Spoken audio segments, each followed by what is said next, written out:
Silence has fallen aboard the Oz-9, but it's not the silence of snow or of sleep. It's not the silence of peace. It is instead the calm before the storm. The moment when the waters rush out to sea to gather strength before racing back to shore. Dang, you are good. In this moment, as the fate of this ship, and indeed the fate of Earth, rocks precariously on the fine edge of disaster, we step out of time to reflect on how we got to this moment, the sequence of events that have led us here, breathless, teetering, and barely daring to hope. Oh, that was awesome. But look, what are you doing here? I thought the 778 grabbed you again. Hush. Having raced to level 4 to recover the arms of the 778, only to find the metallic limbs already gone and the two-headed repair bot nowhere to be found, the crew have repaired to the sunny hill of the bioswamp to regroup. Look, I like a sunny regrouping as much as the next guy. What? We've repaired to the sunny hill of the bioswamp to regroup, which is weird, right? Since none of us has ever actually repaired anything before? Different meaning. This repair means to go to a place, particularly with other people. I'm stunned. Hey, I read. Okay, so what does benign mean? Now what do we do? The sun is warm, my martini is chilled. Couldn't we just sit here for a moment? It is nice. Oh, it feels quite delicious to be off of that bridge. How do you do it, Captain? I'm talking to you, Captain Madeline. Oh, bubble wrap. The secret is bubble wrap. I believe my brain is warming in my head. Well, so much for my moment of zen. Who are you planning to assassin first? I am thinking Monsieur Sweathers. Carry on then. Don't hurt the dog, though. But of course not. Do you all do this often? Not often enough. Yeah, not nearly often enough. We should do this more often. I could nibble. Ooh, I was just thinking that. There's a tendril wrapped around my ankle. Mine too. It kind of tickles. This feels familiar. Mold. Get up. Get up, get up, get up, get up. This mold doesn't get any friendlier. Get it off, get it off, get it off. I don't like being touched. Don't touch me there. Their peace short-lived, the crew bolts to the bridge to regroup in less comfort, but also in less danger of being lulled to sleep by the soporific effects of the mold. Works, right? Oh, it really does. How are you here? I know I saw the repair bot grab you. I'm not here. I recorded this last week as foreshadowing. Narrators are the original time travelers, remember? But you're on your own now. Narrate them well. I won't fail you. Does anyone feel like there's a whole other storyline going on? Sometimes. Okay, I think I stomped enough bubble wrap to calm down. So, what do we do next? So, how about no more of this MCC, ACEC, and crew division, okay? From now on, we have one crew, united under a single banner. Let's try that. I understand nothing, but am hopeful that means no one's going to gas me again. I'm really quite tired of passing out. It's less relaxing than it sounds. I agree with Dr. von Haber. All cards on the table, I think. Agreed? I'm from Minnesota, where we like our lives as neat and as open as the inside of a freshly caught and cleaned walleye. You're a spy. You ever see what they do to a walleye in Minnesota? I don't understand you, but I feel vaguely threatened. Works, don't it? Colorful though Minnesotan metaphors may be, can we move on? You go right ahead, Doc. Thank you. The Minnetonka Community College and Adult Continuing Education Center, or MCCACEC, is, to the casual observer, a normal institution of higher learning. But if you pull back the outermost layers, And a few of the innermost ones, to be honest, and those are the ones that sting a little bit. Like when you pull on a hanging nail and you get more than just the dead skin, and it hurts like the dickens, and it makes your eyes water. And you're right back to the onion metaphor. Oh, yeah, like when you eat corn on the cob that's too hot and you burn that bit behind your front teeth and you get that little bumpy thing and you gotta go tear it off. Oh, yeah, the chicken pot pie flap. Yes. Oh, the haggis hanger. No idea what that is, but sure. You try to pull it loose, but it goes too far back. Or those charcuterie board crackers that have all the twigs and seeds and gravel in them. I mean, you just want to enjoy the soft camembert, but you end up with a bit of primeval forest that shreds the inside of your mouth. Oh, yeah, there's worse than that. And we lost him. This is another thing they do a lot. I was wondering. I used to think they were just toying with me, but no. They really are this stupid. How do you get them back? Well, you can let them tire themselves out, but I find a sharp threat does the trick much quicker. Ah, like... Shut up or I'll let the plants loose on ya. They cut the inside of my mouth. He was offer. Thank you, Donna. As I was saying, the MCCACEC may appear to be an ordinary college, but in fact, it's a secret training facility for a network of master spies. Good spies like Bond, or bad spies like all the other ones? Good spies, Leet. I promise. Oh, good. Our mission at MCCACEC is to learn about Zetzer nefariousness and stop it before it can, nefare too far. I don't think nefare is a word, Doctor. It is. That's practically a guarantee it isn't. Watch it, Buster, before I go all benign on your head. And the order of the universe is restored. I believe you're going off topic a bit. Oui. Seriously! Look! We've all managed to get ourselves aboard this ship because we discovered Gated Galaxies is working with the plant aliens to take them back to their planet. But turns out that wasn't the plant's real plan. They were going to use G2's ships to go back to their planet and bring more plants to Earth. And in the meantime, to terraform Earth to make it hospitable for the plants to live on. But not so much for the humans. Oh, I am thinking we knew these beats. Well, yes. That's true. Meanwhile, in this cute little town called French Lick, Indiana, the rich boys of Showertorium were trying to figure out how humans and plants could cohabitate, you see? But the plants need a planet that's super sulfuric. It's more sulfuric than human life can tolerate. G2 brought in a bunch of botanists like Julie to try to modify the plant's genetics, but they ran out of time. I'm hungry. I'm sorry? We're trying to explain Yeah, what's... no, I get that, and thanks, but can we do this with, like, popcorn or something? And I'm cold. I have a suggestion for that. Nope. There you are. You've been so quiet. If we could just wrap this up. Good God, yes, please. We're all going to die horribly. The end. Oh, thank God. Who's for a slouch and fizz? Do we have any more tuber tots? Ooh, I'll have a cocktail, Jessie, but less bracken in mine than before, please. That last one was chewy. Fair dues. Colin, filthy martini for you. Extra wretched, please. Bad enough for a boil order. Coming right up. Oi! Could you stick with us for 5 more minutes, please? We are nearly done, and the fate of the galaxy does sort of depend on it.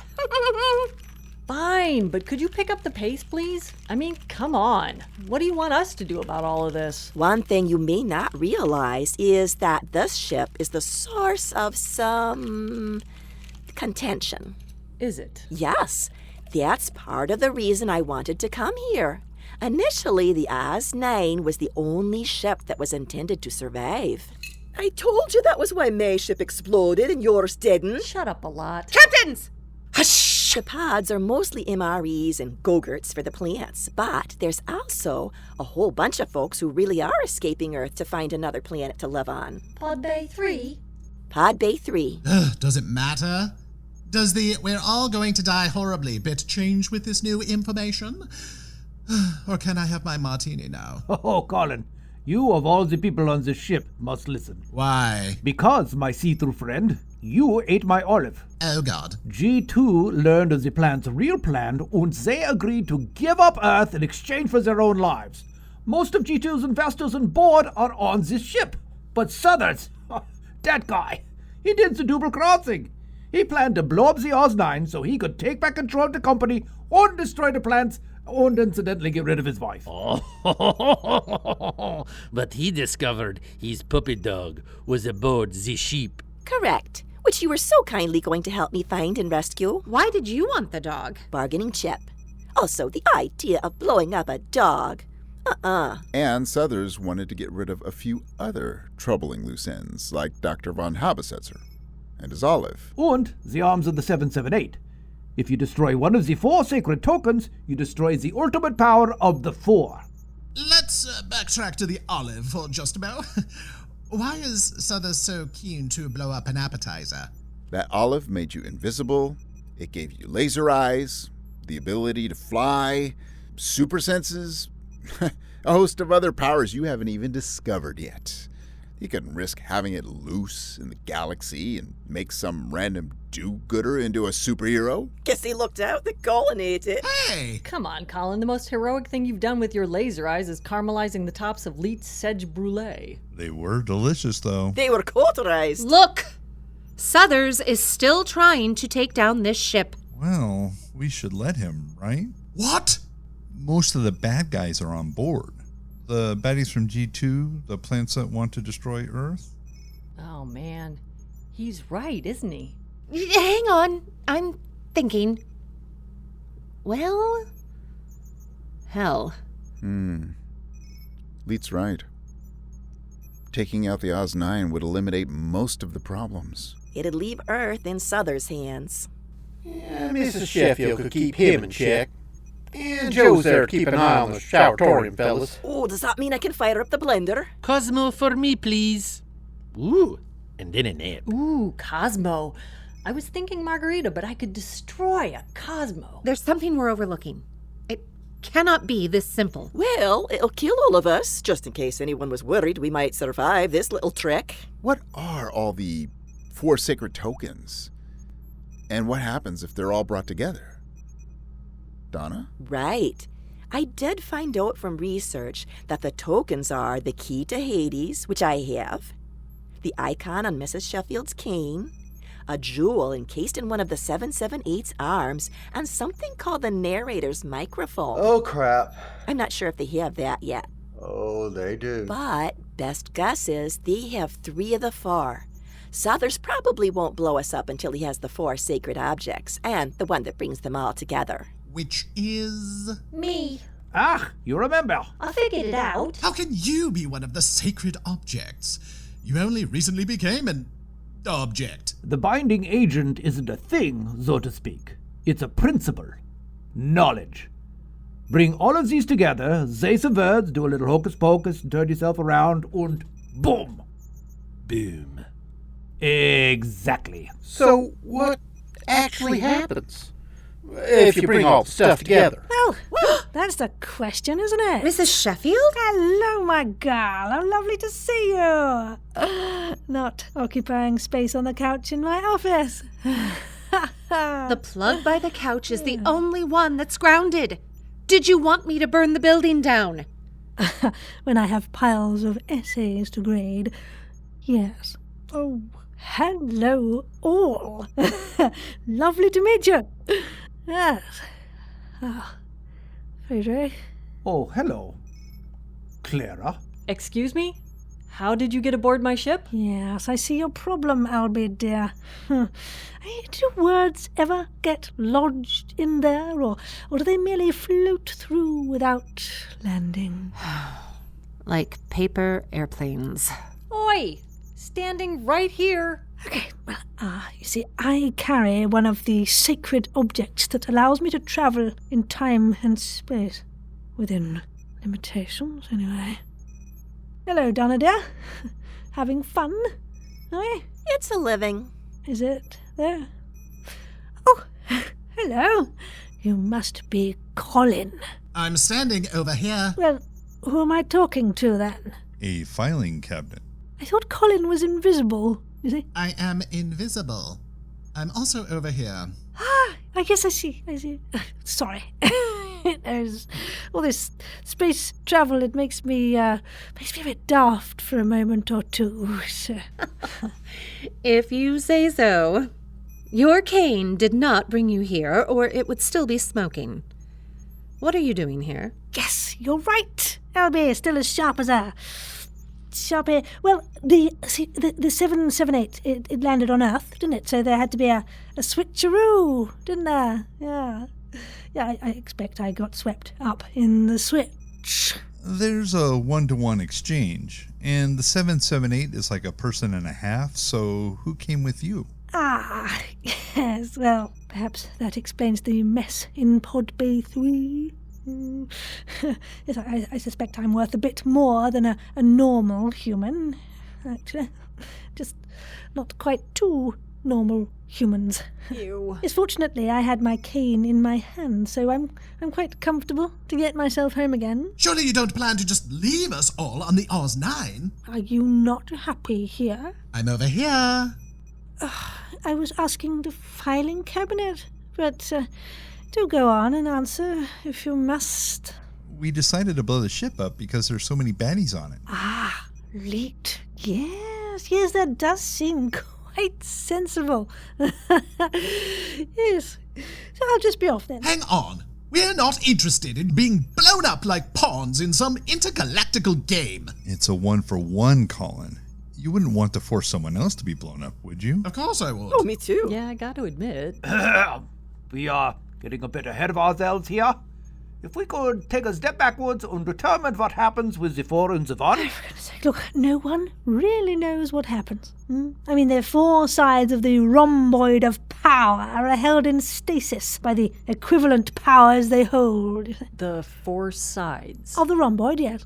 Yes, it's that square that sort of leans. Yes, I know what a rhomboid is. You do not. You're going to Google it as soon as you have a moment alone. Shut up. What are the four sides? MCCACEC, Gated Galaxies, Showeratorium.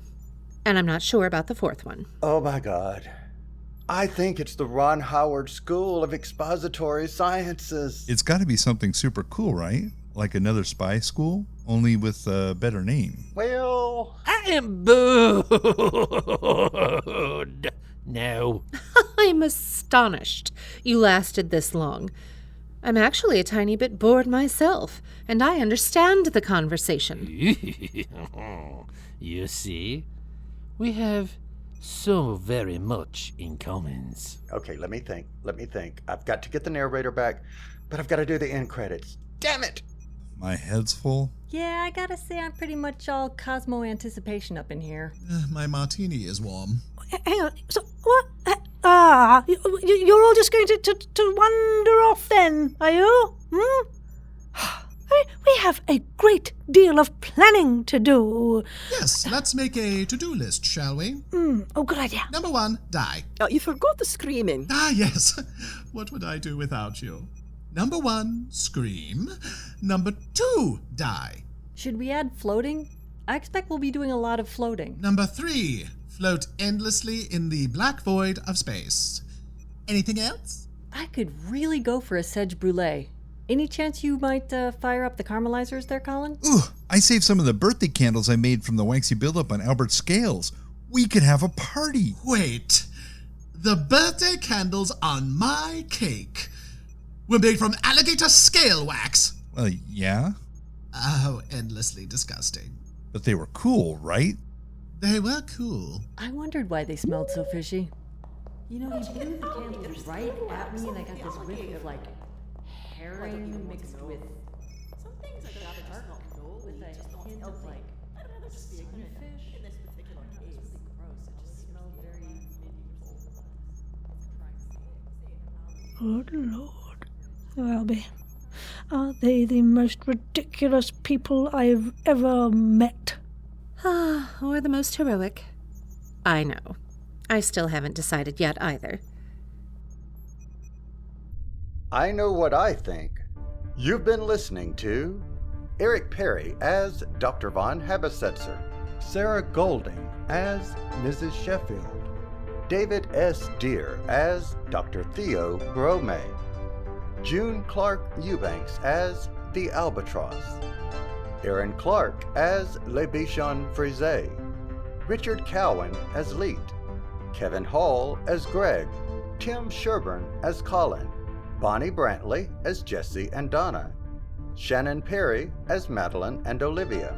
I'm Kyle Jones as Narrator 2 with Richard Nadolny as your narrator.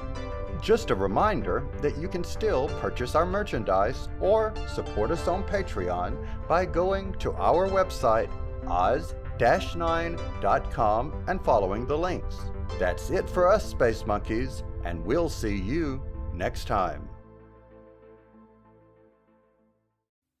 Good morning, Agent Phillips.